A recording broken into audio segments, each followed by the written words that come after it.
اور لغات ثانویہ سکھانے کے اندر کیا کیا چیزیں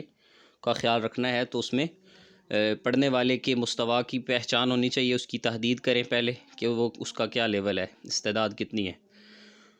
پھر آپ ان چیزوں کو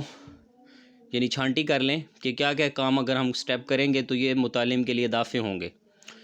یعنی دافع للنفع ہوں گے، یعنی اس کو فائدہ پہنچائیں گے، ٹھیک ہے نا جی۔ اور اسی طرح طریقہ تدریس کی تحدید کریں گے۔ اس کے بعد ہے جی کہ 176 میں ہے کہ اول من حاول وضع تعریف للغہ، سب سے پہلے زبان کی تعریف کی کوشش کس نے کی؟ ابن جنی نے۔ 177 میں دیکھیے گا کہ ابن جنی کی جو تعریف ہے زبان کی، لغہ کی، وہ کن کن چیزوں پہ مشتمل ہے؟ 4 چیزوں پہ ہے جی کہ اس میں اللغہ اصوات اور لغہ تعبیر، ایک یہ کہ زبانیں آوازیں ہیں، اور دوسرا یہ کہ زبان جو ہے وہ یعنی آپ کے ان الفاظ کا مجموعہ ہے جس کے ذریعے آپ معنی کو تعبیر کرتے ہیں، تو یہ مطلب ہے لغہ تعبیر کا۔ اور تیسری چیز کہ اللغہ یعبر بہا کل قوم، اور چوتھی چیز کہ تعبیر عن اغراض، کہ جس میں آپ اپنے اغراض کی تعبیر کرتے ہیں۔ اگلے MCQs میں یہ دونوں بھی دیے ہوئے ہیں۔ 179 میں دیکھیں جی، وہ کہتا ہے کہ جو فدرندی سویسر تھا، جس کے بارے میں ہم نے پڑھا دی سویسر کے بارے میں، یعدو اسے شمار کیا جاتا ہے لغویات کا ایک بڑا عالم جس کا تعلق ہے سویسر سے، اور وہ شخص تھا کہ ہوا من عبد الطریق للدراسات اللغویہ الحدیثہ، کہ جس نے سب سے پہلے کیا کیا، یعنی جدید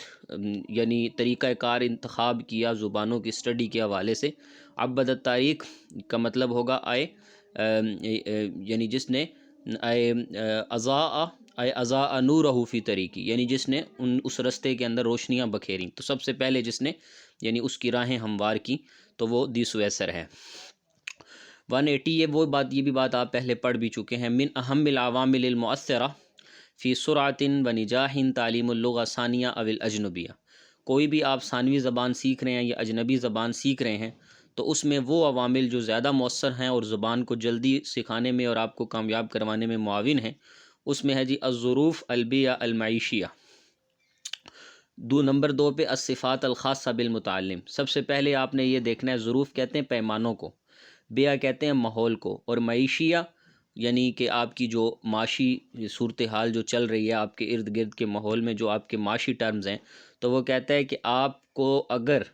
یعنی آپ معاشرے میں جو ہماری معاشی صورتحال ہے، اس معاشی صورتحال، اس ماحول میں استعمال ہونے والی ان زبانوں کی ٹرمز کو اگر آپ محفوظ کر لیں تو آپ بہت جلد زبان کی جو ہے وہ کامیابی تک پہنچ جائیں گے۔ آپ نے دیکھا ہوگا کہ لوگ بہت سارے سعودی عربیہ جاتے ہیں، اسی طرح دبئی جاتے ہیں یا مختلف ملکوں میں جاتے ہیں، تو بہت جلد عربی کی وہ بنیادی ٹرم سے واقف ہوتے ہیں۔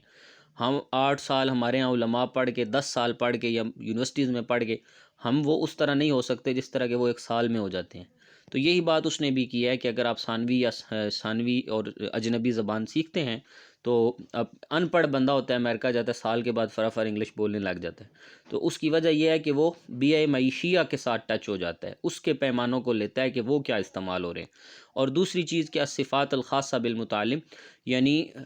وہ خاص چیزیں جو اس بندے کے ساتھ، اس متعلم کے ساتھ پیش آ رہی ہیں۔ مثال کے طور پہ اگر بالفرض کوئی بندہ کمانے کے لیے امریکہ میں گیا ہے اور اس کی وہاں پہ جاب ہے پیٹرول پمپ پر، یا اس کی جاب ہے کسی خاص سٹور پر، اب اس سٹور میں موجود چیزیں جو ہیں نا، وہ ہوگا الصفات الخاصہ بالمتعلم، تو وہ چیزیں جو اس سے متعلقہ ہیں جب وہ انہیں سیکھے گا تو وہ بہت جلد اس زبان کو بھی کیا کر لے گا، سیکھ لے گا۔ باقی 181 میں وہ کہہ رہا ہے کہ یتم تعلم المہارات اللغویہ للناطقین بغیر العربیہ حسب ترتیب، وہ مہارتیں جو آپ یعنی ان لوگوں کے لیے جو عربی زبان نہیں جانتے تو عربی بولنا چاہتے ہیں، تو ان کے لیے جو تعلم کی جو بنیادی مہارتیں ہیں وہ کیا ہیں حسب ترتیب؟ اس میں مہارت استماع ہے۔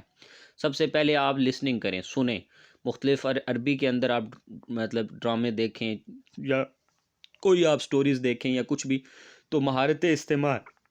پھر اس کے بعد مہارت محادثہ ہے، ڈائیلاگز کی مہارت، پھر مہارت قراءہ ہے کہ آپ کو صحیح پڑھنا ہے، اور لاسٹ میں جو چیز آپ کو حاصل ہوگی وہ ہوگی مہارت کتابہ۔ تو یہ 4 مہارتیں ہیں جی، اور سٹیپ بائی سٹیپ آپ ان مہارتوں کے ذریعے عربی زبان کو کیا کر سکتے ہیں، آپ اس کو اچھے طریقے سے سیکھ سکتے ہیں۔ یہاں تک اس کو روک لیں، انشاءاللہ 182 سے جو ہے وہ پھر ہم نیکسٹ چلیں گے، بس 1-2 لیکچر ہمارے اور ہوں گے، اور انشاءاللہ یہ ہمارا علم اللغہ الحدیث کمپلیٹ ہو جائے گا۔ اب کوئی ایک آدھا سوال اگر ہے تو وہ آپ پوچھ لیں۔